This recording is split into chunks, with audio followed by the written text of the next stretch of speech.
再来看云林县有一间卖食的店家哦，伫门口挂红布条，讲要找查某的助手，有人就去向县政府检举讲，这违反性别平等工作法咯，恐惊会罚款30万。也毋过县政府是表示讲，庄卡所在哦资讯有落差，万中央会当修法来定出符合比例原则的罚款。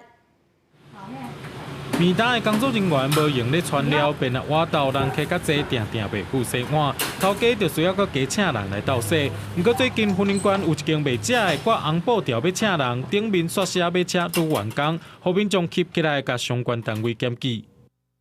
那这个个案呢，它就有针对于他小吃店的部分，针对于他要征的帮工，还有果台的一个师傅里面，他后面又再加注一个女，所以这个部分就违反性别歧视的部分。那我们依照违反性工法的部分，最低要裁罚30万。一开始就罚，好像有点不合理耶。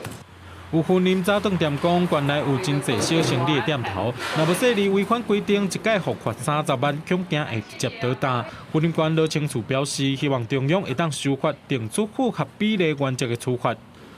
太重的问题，那违反比例的原则，是不是可以给予有一个适度的一个辅导期，或者改善期，或者把一个罚金把它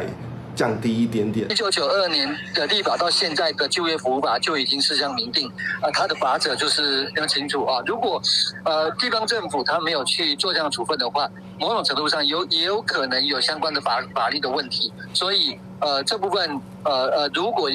将来要有其他的做法的话，可能还是要回到修法的。 劳工团体表示，就业服务法自30多年前就已经明确规定，呼吁业者请人的时阵，斟酌用字，避免就业歧视。云林县劳清处讲，原来逐年会有1-2件检举个案，虽往多数毋是挑工的，也是会处罚。公司新闻综合报道。